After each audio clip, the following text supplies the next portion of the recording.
Halo semua, Assalamualaikum warahmatullahi wabarakatuh. Kali ini kita akan mempelajari tentang Al-Quran. Sebelum itu, yuk kita baca basmalah dulu. Nah, jika sudah selesai membaca basmalah, yuk kita mulai pelajaran kita hari ini. Nah, kali ini dibuat oleh ibu guru kita tercinta, Ibu Yuliasi Mungkias.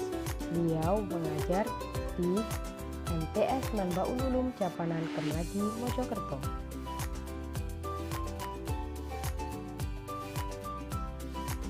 Nah, hari ini kita akan mempelajari tentang Al-Quran. Murid-murid tercinta, sebelum memulai pelajaran, berikut ada quote dari Imam Al-Ghazali. Quote ini menjelaskan tentang keistimewaan Al-Quran yang merupakan penyembuh bagi hati kita. Nah, mau tahu apalagi keistimewaan Al-Quran? Yuk, berikut ini indikator pencapaian kompetensi. 1. Menghayati keutamaan Al-Quran. 2. Menunjukkan perilaku yang mencerminkan kecintaan kepada Al-Quran. 3. Memahami sejarah diturunkannya Al-Quran.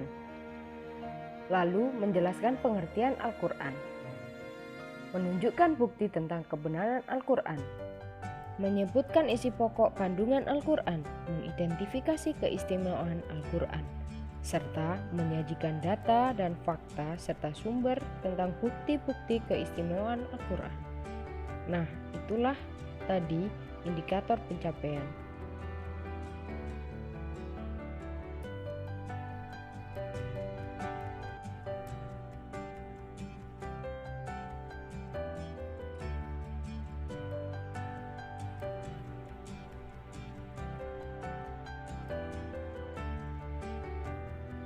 Lalu kita akan mengetahui kompetensi dasar. Kompetensi dasar dalam mata pelajaran kali ini adalah menghayati keutamaan Al-Quran, mengamalkan sikap kecintaan kepada Al-Quran, memahami sejarah, hakikat, dan keistimewaan Al-Quran, serta mengkomunikasikan contoh bukti-bukti keistimewaan Al-Quran.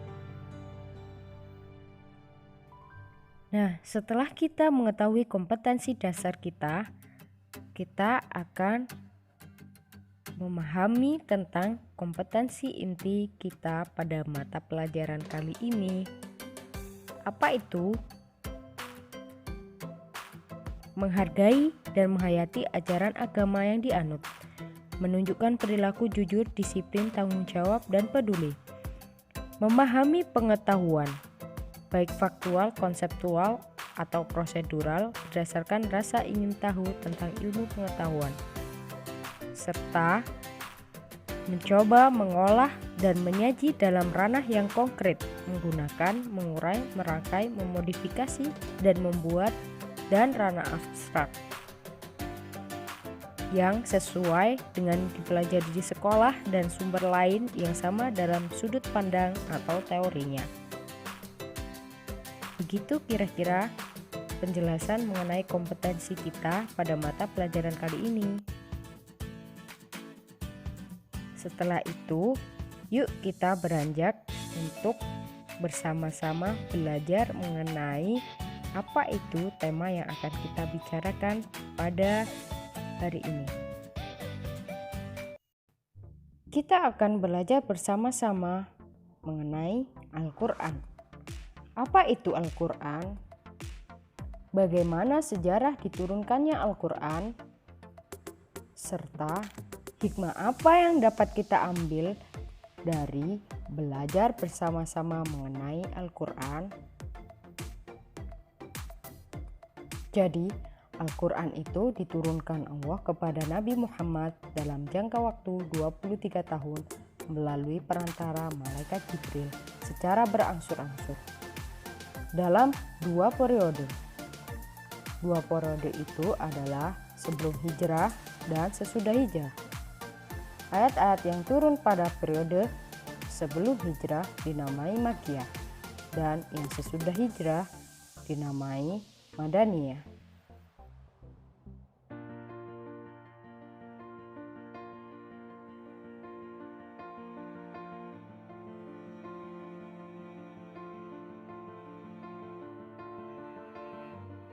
Setelah itu kita akan belajar tentang periodisasi diturunkannya Al-Quran. Periodisasi diturunkannya Al-Quran. Para ulama membagi sejarah turunnya Al-Quran dalam 2 periode, sebelum hijrah dan sesudah hijrah, yang dinamai Makkiyah dan Madaniyah. Nah, kali ini kita akan menjelaskan tentang periode Makkiyah atau ayat Makkiyah. Ayat Makkiyah yaitu ayat yang turun sebelum Nabi Muhammad hijrah ke Madinah, yang berjumlah 86 surat, diturunkan selama 12 tahun 5 bulan. Wahyu yang pertama kali turun pada tanggal 17 Ramadan 610 Masehi di Gua Hiro pada saat Nabi Muhammad tahanus. Surat yang diturunkan pertama kali adalah surat Al-Alaq ayat 1-5. Pada periode Makkiyah telah menimbulkan bermacam-macam reaksi di kalangan masyarakat Arab. Reaksi tersebut bermacam-macam, ada yang menerima, ada yang menolak. Akan tetapi, dakwah Rasulullah saat itu menjadi melebar melampaui perbatasan Makkah menuju daerah-daerah sekitarnya. Sedangkan pada periode Madaniyah atau periode Madinah, ayat Al-Quran ini turun sebanyak 28 surat selama 9 tahun 9 bulan. Periode ini dakwah Al-Quran telah mencapai masa kejayaannya. Selanjutnya kita akan belajar tentang sejarah pembukuan Al-Quran.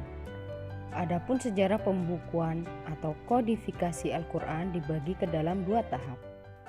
Nah, pada tahap pertama kita akan mempelajari tentang Al-Quran pada masa sebelum wafat Rasulullah. Pada masa ini Al-Quran diturunkan ayat demi ayat dan surat demi surat. Karena kefasihan dan keindahan bahasanya yang luar biasa, ia tersebar dengan sangat cepat dan menakjubkan. Pada masa ini juga sahabat-sahabat Nabi Muhammad memelihara dan menghafal Al-Quran, sehingga mereka inilah yang kemudian dikenal dengan sebutan Al-Qur'an.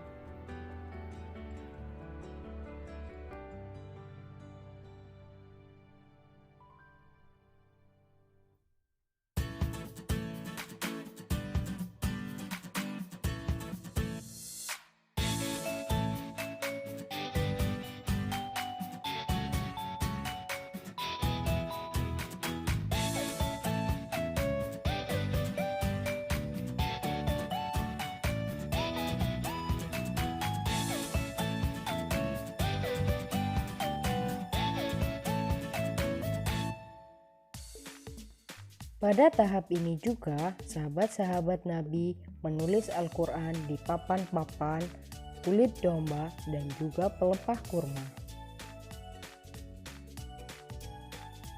Lalu kita akan mulai belajar Al-Quran pada masa sesudah Rasulullah wafat. Sesudah Rasulullah wafat, Ali bin Abi Thalib diam di rumahnya untuk menghimpun Al-Quran dalam satu mushaf menurut urutan turunnya. Dan belum 6 bulan sejak wafatnya Rasulullah, dia telah merampungkan penghimpunan itu dan mengusungnya ke atas punggung unta.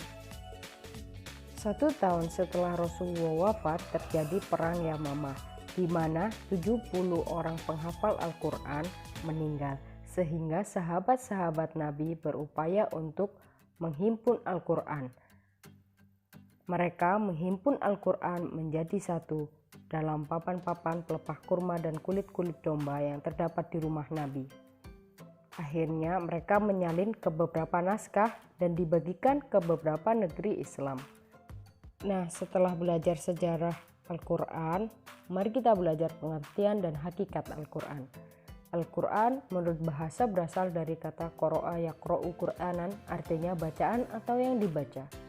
Pengertian ini didasarkan pada firman Allah dalam surat Al-Qiyamah ayat 16-18.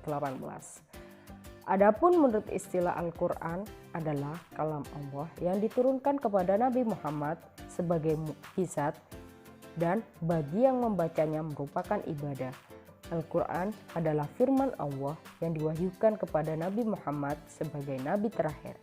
Dinamakan Al-Quran karena merupakan kitab suci yang wajib dibaca, dipelajari, dan merupakan ajaran-ajaran wahyu yang terbaik.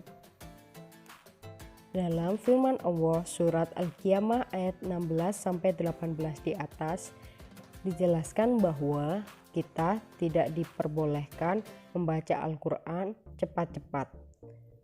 Dalam artian, kita dianjurkan untuk membaca Al-Quran secara tartil sesuai dengan makharijul hurufnya, sehingga kita dapat memperoleh manfaat dari membaca Al-Quran secara maksimal. Al-Quran sendiri merupakan kitab suci dengan ajaran-ajaran yang terbaik, di mana di dalamnya terdapat kisah, hikmah, dan juga penawar atau obat bagi hati yang sedang sakit. Di dalam Al-Quran sendiri terdapat banyak keistimewaan. Salah satu di antaranya, Al-Quran merupakan mukjizat Nabi Muhammad SAW.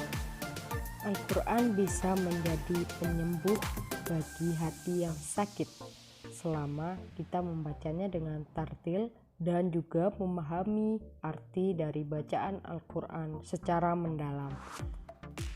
Selain itu, membaca Al-Quran memungkinkan kita untuk mendapat syafaat dari Rasulullah SAW.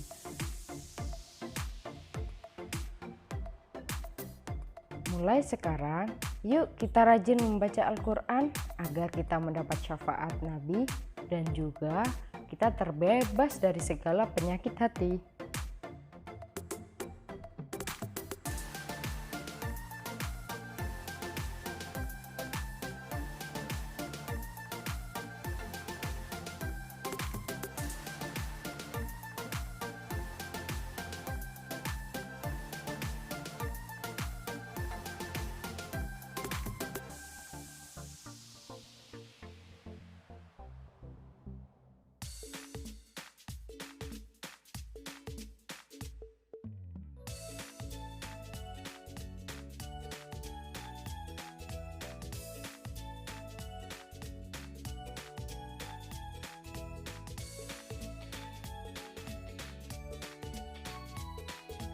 Al-Quran juga mempunyai nama yang cukup banyak loh. Di antara nama-nama Al-Quran adalah Al-Kitab, yang berarti kitab atau buku.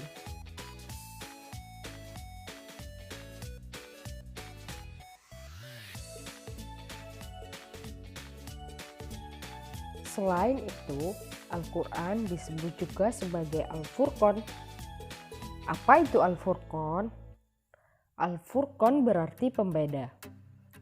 Maksudnya, Al-Quran menerangkan secara jelas mana yang benar dan mana yang salah.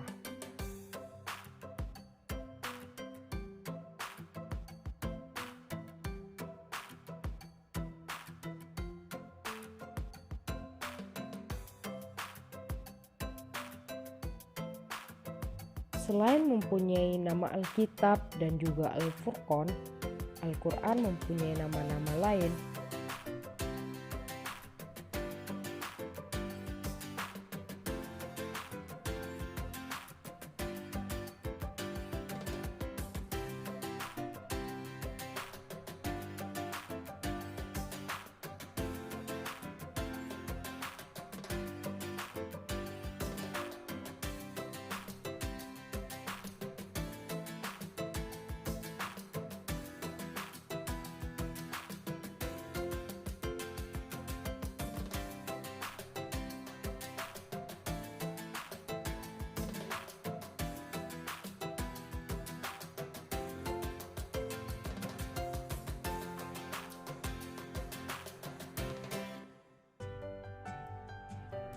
Nama Al-Quran yang lain adalah Az-Zikr. Az-Zikr berarti peringatan. Al-Quran dikatakan Az-Zikr karena banyak ayat-ayatnya yang berisi peringatan kepada manusia. Selain itu, Al-Quran mempunyai nama lain yaitu Al-Huda. Al-Huda berarti petunjuk. Al-Quran dikatakan Al-Huda karena ayat-ayatnya berisi petunjuk bagi manusia. Ayat-ayatnya berisi tuntunan dan juga memberikan petunjuk bagi manusia, sehingga dalam firman Allah surat Al-Baqarah ayat 185 menyebutkan bahwa Al-Quran merupakan salah satu petunjuk atau Al-Huda. Oleh karena itu, Al-Quran disebut Al-Huda.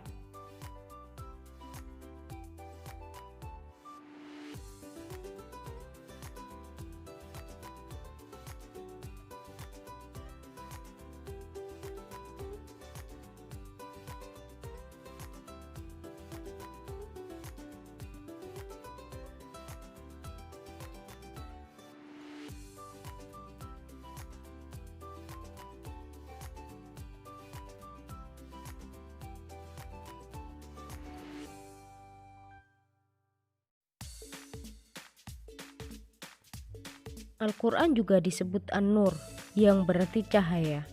Al-Quran dikatakan An-Nur karena petunjuk-petunjuknya adalah sebagai penerang hati manusia atau cahaya bagi manusia.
Nama lain Al-Quran adalah Al-Bayyinah. Al-Bayyinah berarti Al-Quran berisi beberapa keterangan atau penjelas bagi suatu masalah.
Bukti tentang kebenaran Al-Quran.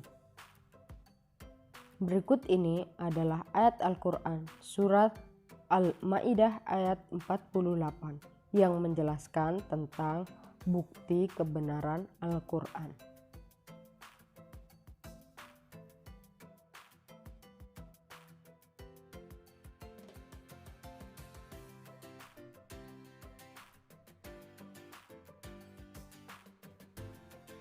Ayat tersebut menunjukkan bukti kebenaran Al-Quran yang dikemukakan dalam tantangan yang sifatnya bertahap. Pertama, menantang siapapun yang meragukannya untuk menyusun semacam Al-Quran. Kedua, menantang mereka untuk menyusun 10 surah saja semacam Al-Quran.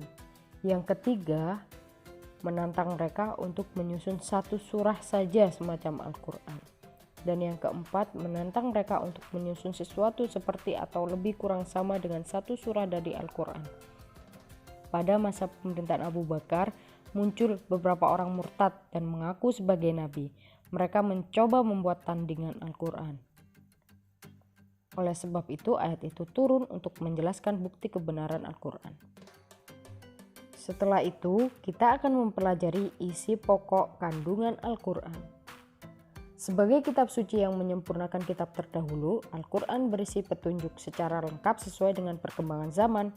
Ajaran yang terkandung dalam Al-Quran sebagian besar meliputi akidah, yakni kepercayaan kepada Allah SWT, malaikat, kitab, rasul, dan hari akhir, dan juga takdir.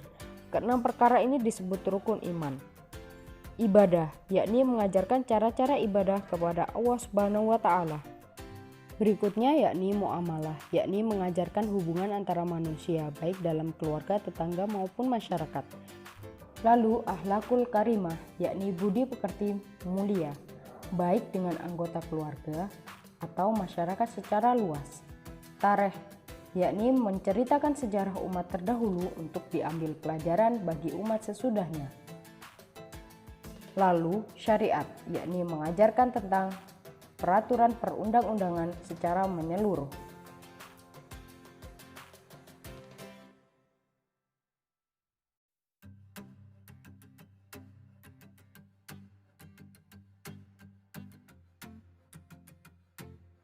Selanjutnya kita akan membahas tentang keistimewaan Al-Quran sebagai mukjizat.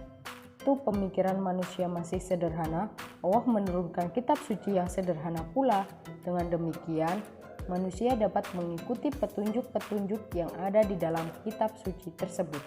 Namun, setelah pemikiran manusia berkembang, lebih maju juga, Allah menurunkan kitab suci yang sempurna, yaitu Al-Quran. Seperti diketahui, seringkali Al-Quran turun secara spontan guna menjawab pertanyaan atau mengomentari peristiwa.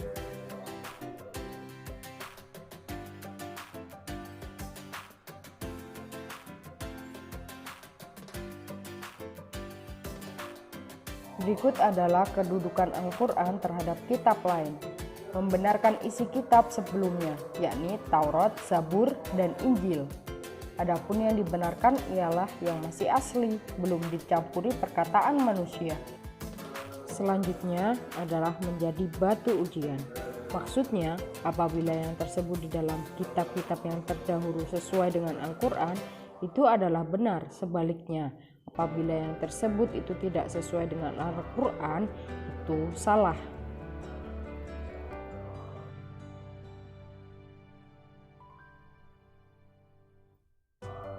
Selain itu, Al-Quran juga memiliki kelebihan di antara kitab-kitab suci yang lain. Yang pertama adalah segi keaslian Al-Quran. Selama 14 abad lebih, kitab suci Al-Quran tidak mengalami perubahan sedikit pun, baik tulisan maupun isi kandungannya. Selanjutnya, salah satu kelebihan ajaran Al-Quran dibanding dengan kitab suci yang lain adalah isi kandungannya lengkap, menjawab seluruh problematika kehidupan manusia di berbagai tempat dan juga di berbagai zaman.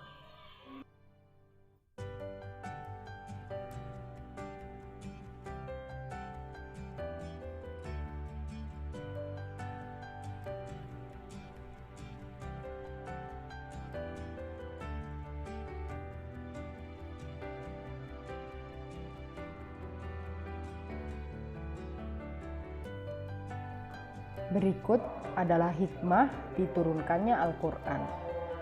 Sebelum Al-Quran diturunkan, masyarakat Arab hidup dalam kegelapan. Mereka juga disebut sebagai masyarakat jahiliyah karena tidak dapat memilih petunjuk dengan benar. Mereka banyak menyimpang dari agama tauhid yang telah diajarkan nabi-nabi sebelumnya. Sebagian dari mereka ada yang menerima, ada yang menolak. Mereka yang semula menyembah berhala, kemudian menyembah Allah dan mengikuti ajaran Islam. Dengan demikian, hikmah diturunkan Al-Quran adalah untuk menuntun manusia ke jalan yang benar agar selamat hidup di dunia dan juga di akhirat. Nah, setelah ini kita akan menyimak sebuah cerita yang sangat menarik. Kisah apakah itu?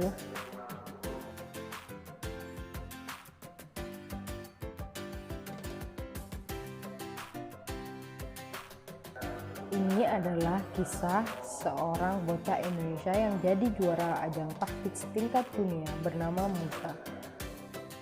Meskipun Musa masih kecil, Musa telah berhasil menghafal Al-Quran.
Rangkuman mata pelajaran kita hari ini. Al-Quran diturunkan Allah kepada Nabi Muhammad dalam jangka waktu 23 tahun melalui perantara malaikat Jibril secara berangsur-angsur dalam 2 periode, yakni Makkiyah dan Madaniyah.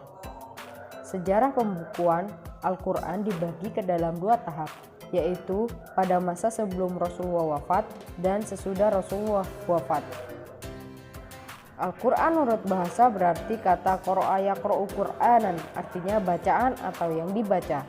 Adapun menurut istilah, Al-Quran adalah kalam Allah yang diturunkan kepada Nabi sebagai mukjizat dan bagi yang membacanya merupakan ibadah. Al-Quran berisi petunjuk secara lengkap sesuai dengan perkembangan zaman. Ajaran yang terkandung dalam Al-Quran sebagian besar meliputi akidah, ibadah, muamalah, akhlak, dan juga tarikh dan syariat. Al-Quran dikatakan sebagai penyempurna karena memiliki kelebihan dari kitab-kitab suci yang sebelumnya. Hikmah diturunkan Al-Quran adalah untuk menuntun manusia ke jalan yang benar agar selamat hidup di dunia dan di akhirat.